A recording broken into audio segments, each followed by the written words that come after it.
Commuter by Matthew Wardell. While outwards, T-san may appear like any other employee, he does feature some traits which, while not extraordinary, are somewhat special. For example, he's not very fond of sleep, and so is better at getting along with less of it than his peers. Also, he has something of a physical fortitude, as his superior had once called it. It doesn't show in his soft, pale body, but T-san enjoys taking walks after work.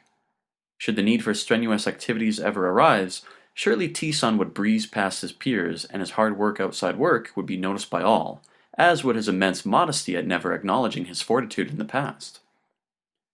And so he walked while other employees were likely at home, tucking into bed. He liked the solitary pride of it all.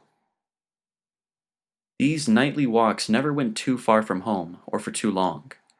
It was on one such walk over familiar territory that T-san decided to ignore his post-work fatigue and push himself further, to take a left at the convenience store rather than the right that would set him on his usual route home. Call it a mini-adventure. He'd seen the apartment-cluttered residential street from the vantage of his own route many times, of course, but finally turning left and walking down it was like T-san was pushing behind a curtain he'd always accepted as shut. Like stepping into the background of a familiar painting. The street's depth and quirks shifted and revealed themselves to T-san. A row of potted pseudo-plants that hadn't been trimmed for some time. A window painted from the inside with a smiling sun by a child. The words "Good morning" were written backwards. Ahead, the unnamed street he was on began to bank off around a corner.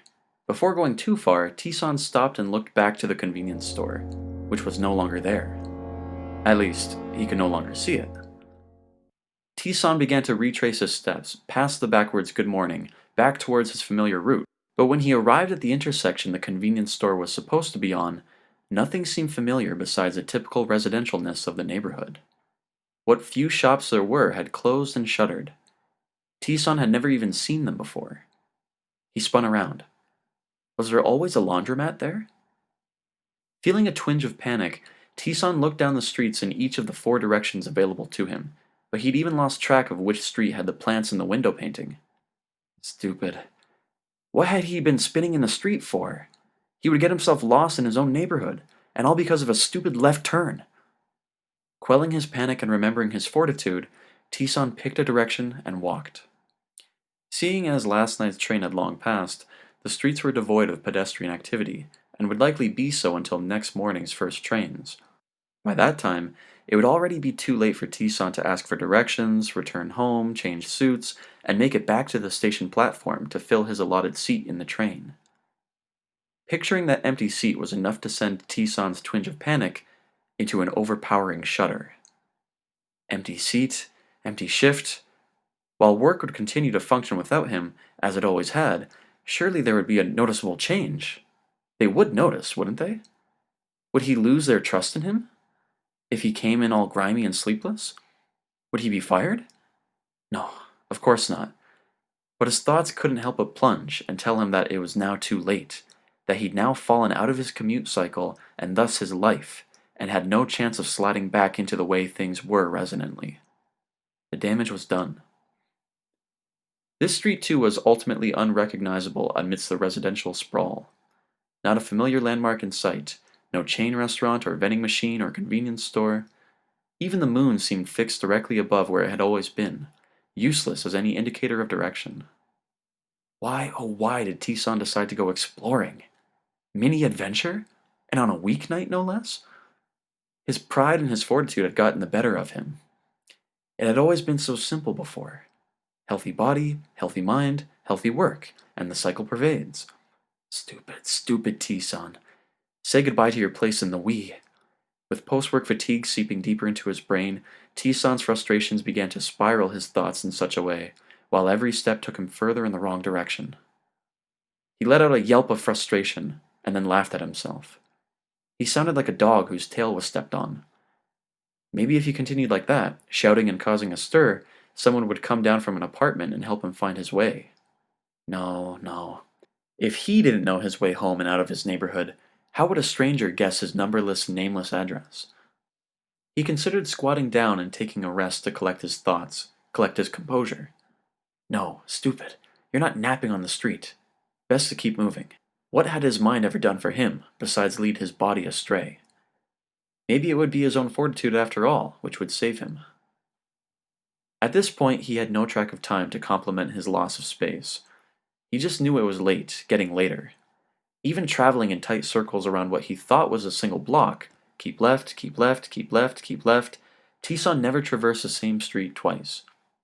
Just how big was this neighborhood anyway? He contemplated shouting again. Then, a large definite shadow flickered across his vision. A play of lights? No, not a play of lights. Just as he turned onto the new block, someone had turned right around the corner ahead of him. Another Nightwalker? T-Sun called out and jogged to the intersection and around the corner after the shadow. At the end of the next block, this time, the shadow turned a left corner. It was a man in a suit, definitely, though T-Sun only caught the flap of the man's jacket trailing behind him. Which meant the man must have been running. From what? For some reason that felt like ice passing along the nape of T-Sun's neck. T-Sun chased, calling out for the man to wait. Around the next bend, the street dipped down a straight hill.